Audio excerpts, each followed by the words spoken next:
Young हमारी लोगों life. की एक बड़ी चाहत होती है कि गर्लफ्रेंड बनाना, क्या इन सब चीज़ों में एनएलपी मतलब मदद करता है? हाँ, एनएलपी ही लगता है वो, लेकिन जानते नहीं है। ऐसा है क्या? हाँ, तो यहीं से एनएलपी शुरू करते हैं सर। बेसिकली एनएलपी क्या है कि एनएलपी लोगों का एक ऐसा स्टडी है हम्म, कि कैसे उन्होंने रिजल्ट को क्रिएट करा। ठीक है। और वो जो रिजल्ट क्रिएट किया, मान लेते हैं आप किसी काम को बेहतर तरीके से करते हैं, तो एनएलपी सिर्फ ये स्टडी करती है कि आपका पैटर्न क्या है। ठीक है। तो उस पैटर्न को अगर मैं किसी और के साथ अप्लाई करूंगा तो वही रिजल्ट आता है। ये बेसिकली एनएलपी की मॉडलिंग भी है। तो ठीक आप है। किसी को मॉडल भी कर सकते हैं, मान लेते हैं। मॉडल कहने का मतलब? मॉडल का मतलब होता है कि अगर आप चाहें कि आप किसी कोई आपका रोल मॉडल है और आप चाहते हैं कि आप उसके बिलीफ सिस्टम को, उसके रिजल्ट को पूरी तरह से कॉपी कर दें हम्म। और वही रिजल्ट आपकी लाइफ में आए, तो इसे हम एनएलपी की मॉडलिंग कहते हैं, जो बड़ी पॉपुलर करी थी एंथनी रॉबिन्स ने। Okay. You can copy anybody's pattern ठीक एंड है। Bring the same results. Okay. तो ये इसीलिए बिजनेस के कुछ लिए बहुत। एग्जाम्पल के जरिए इस बात को समझें। फॉर एग्जांपल, मान लेते हैं, अगर आप देखें, हम्म। ये एनएलपी हम दोनों ने नहीं की थी तब तक, लेकिन मैं दो दो आपको एक एग्जांपल दे रहा हूँ।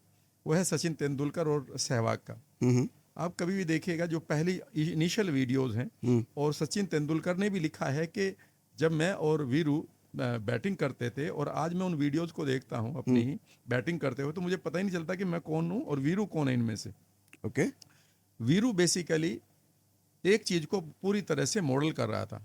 मतलब सचिन की कॉपी। सचिन की कॉपी थी, और वो थी फिजियोलॉजी, यानी कि उसका चलने का ढंग, उसके बैठने का ढंग, उसके खड़े होने का ढंग, और ये सचिन ने माना है कि ये पूरी तरह से मुझे कॉपी कर रहा था। इसे हम्म। एनएलपी में फिजियोलॉजिकल यानी कि बॉडी की मॉडलिंग कहा जाता है। हम्म। यहाँ पर दो चीज़ें और भी होती है। एनएलपी ये कहती है आप उसके बिलीफ सिस्टम को भी मॉडल करें। हम्म। तो कई बार आप देखेंगे, बहुत ही इंपॉर्टेंट फैक्टर मैं बता रहा हूँ, कि सचिन जब उसका फेज ठीक नहीं आया, तो उसी समय पर स्ट्रगल कर रहे थे वीरू भी।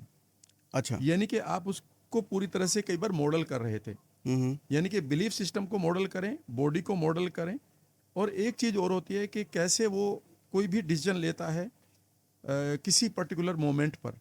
मान लेते हैं कि मुझे नुकसान हुआ बिजनेस में, हम्म। ठीक है ना, तो मेरा बिलीफ क्या है, यार ये तो बड़ा गलत हुआ। एक ही हो सकता है, अरे यार सब कुछ ठीक है लेकिन लेट मी लर्न समथिंग। हम्म। तो आपको मेरे इस बिलीफ को भी जानना होगा कि मैं कैसे रेजिलियंट यानी कि बाउंस बैक करता हूँ। ठीक है। तो अगर आप तीन चीज़ों को कॉपी कर लें तो इसको हम एनएलपी की मॉडलिंग कहते हैं। और ये सबसे ज़्यादा ज़रूरी है कि आप किसी भी यंग आदमी को, या जो हेल्दी है या इसके रिश्ते बढ़िया हैं, आप उससे बात कर लें कि यार तेरे तू कैसे कैसे बात करता है, और इनके हम्म। कुछ क्वेश्चंस होते हैं। हम्म। जैसे ही आप इन क्वेश्चन को लेते हैं तो एनएलपी पूरी तरह से आपको खोल के रख देती है कि अब इस आदमी को मॉडल कर लें। तो एंथनी रॉबिन्स ने जो अनलिमिटेड पावर किताब लिखी थी, हम्म। उसमें तो यही तो लिखा था कि मैंने तो कुछ भी नहीं किया, मैंने तो बड़े जो मेरे रोल मॉडल थे रॉकफेलर जैसे, उनको सिर्फ मॉडल किया, उनके बिलीफ को। Rest of the okay. Things came in my way.